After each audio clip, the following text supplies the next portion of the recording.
After a baffling prologue, we're whisked to an uninviting exurban research complex where two serene young scientists are reviewing the volunteers their boss, one Dr. Roth, has picked for their latest project, a study of the effect of environmental damage and overpopulation on the mind.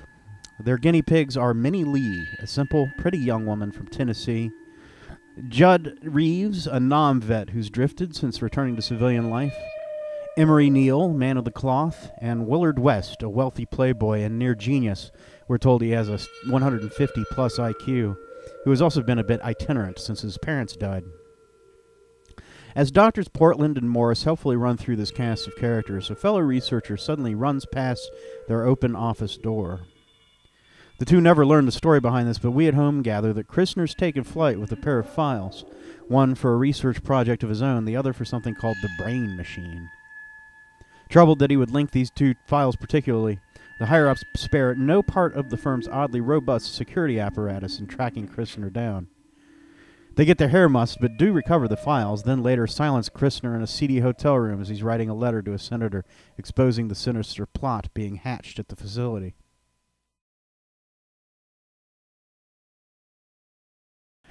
Christner's survival probably wouldn't have made much difference anyway, since the senator, in true 70s conspiracy flick fashion, is in on it.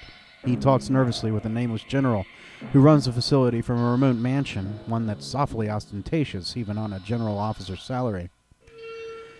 The senator expresses concern that he be linked only with the environmental aspect of the project, not with the mysterious and classified brain machine.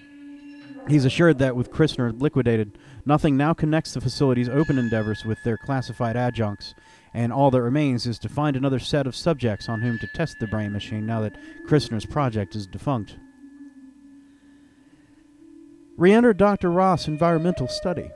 The general decides to replace Christner's subjects with Roth's, even though his volunteers were told are ill-suited for the covert operations needs. What is the brain machine?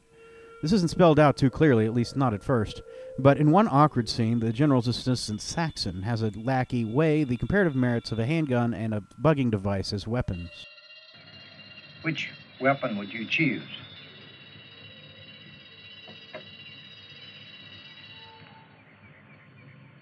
That's a P-38. I take it, you know. Take it.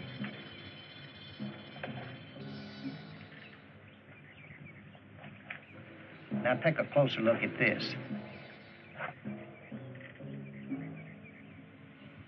A very clever bugging device. Testing 1, 2, 3. I think I changed my mind. I'd rather have this. In certain situations, things like this can be real effective. That's the correct weapon, all right. The bugging device comes out on top, counterintuitively, but even it can only be at most 1% effective, because to win, you need to know what your enemies are thinking, not only what they're saying. Meanwhile, Roth is staging his volunteers to enter what he calls the ebox, a kind of anti-biosphere meant to simulate pollution and overpopulation. The researchers will accomplish this by introducing toxins to the area and gradually closing in the walls, respectively. They give the subjects psychological tests, the results of which vary. Woman.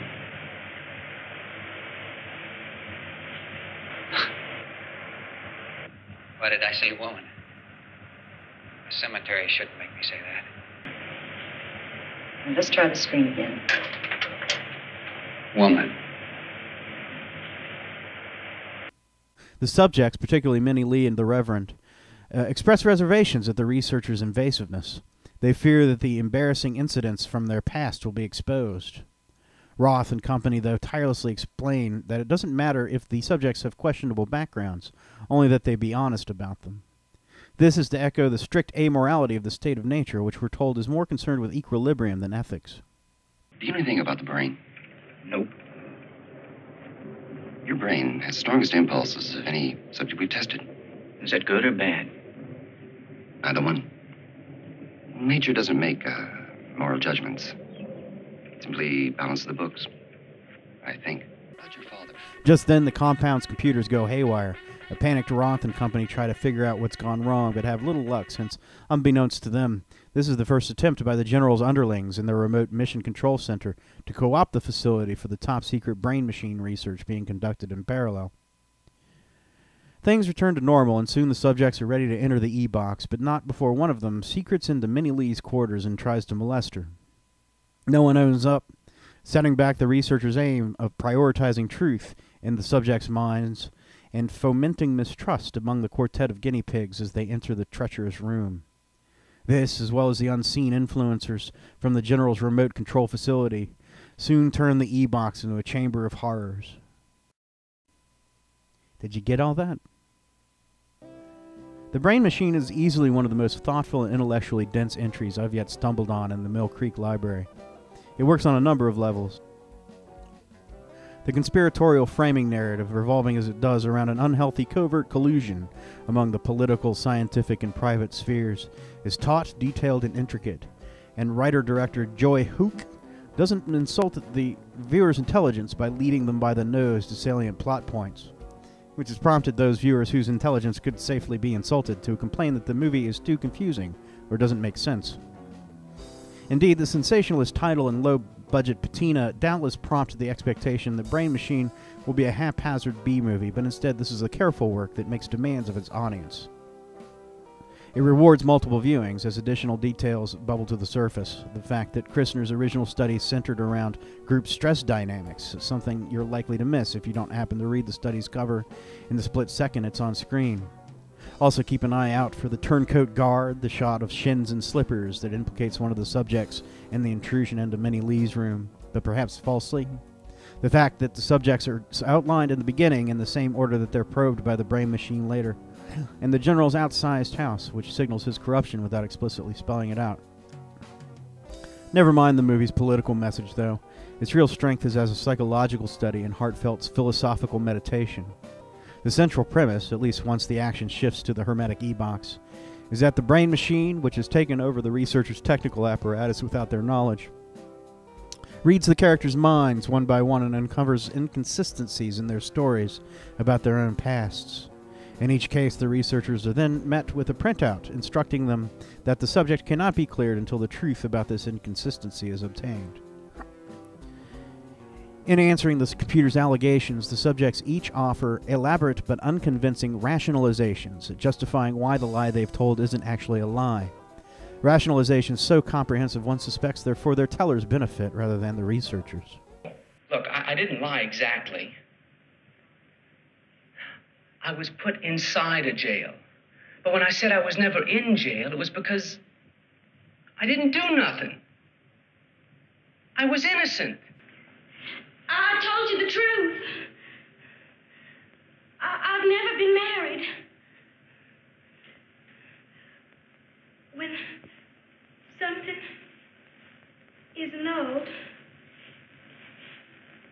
it's like it ain't never happened before. Have you ever been booked for theft? I never stole nothing in my life. But food. And that's not stealing if you're hungry enough.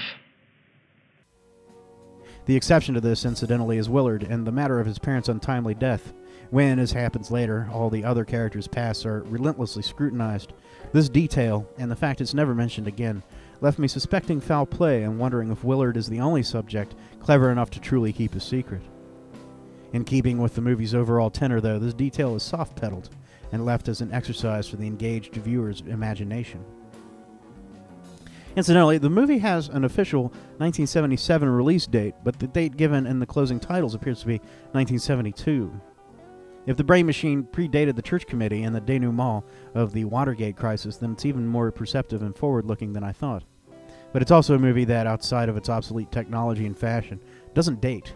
In fact, its cautions about the dangers of excessive surveillance in the name of security are easily twice as relevant today as they were when the film was made. So, too, its emotional monologues, which take on such timely themes as the relationship between faith and science, abortion, shell shock, the elusive and charming nature of the sociopath. You can't annul the baby. by killing him. And that's what I did. And when my daddy found out, he just killed him.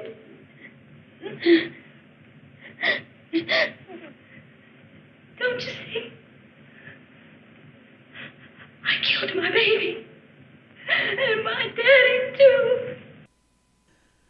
Although exemplary by Mill Creek standards and tragically overlooked and misunderstood in its own right, Brain Machine's far from flawless. It's got its share of campy moments, to be sure. Throughout, particularly in the ebox, there are curious shifts in color, as though different cameras have been loaded with different types of film stock, and were treated to boom mic sightings galore. It's disappointing that these minor blips have led many to sell this film short, because it deserves to be better appreciated. Its most fascinating moments come when it parses truth and falsehood, and the potential pitfalls when computers, rigid in their cogitative modes, confront the non-linear, often irrational human mind and spirit. For instance, though many Lee and Judd's bargaining defenses of their own prevarications are lies they tell themselves as much as others, this is something the Brain Machine fails to understand. Later, the machine becomes preoccupied with the question of mortality and our own fallible understanding of the fact we're going to die. When we deny this to ourselves, are we lying, or engaging in a necessary bit of psychological self-defense? If a machine forces us to confront this mortality, is it making us whole by leading us toward a greater truth, or simply grinding us in its indifferent gears?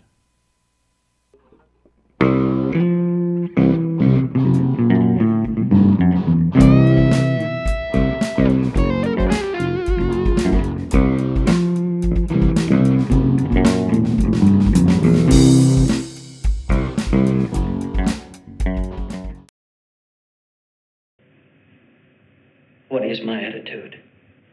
You know man exists, and you believe God exists, but you're not sure which one created the other.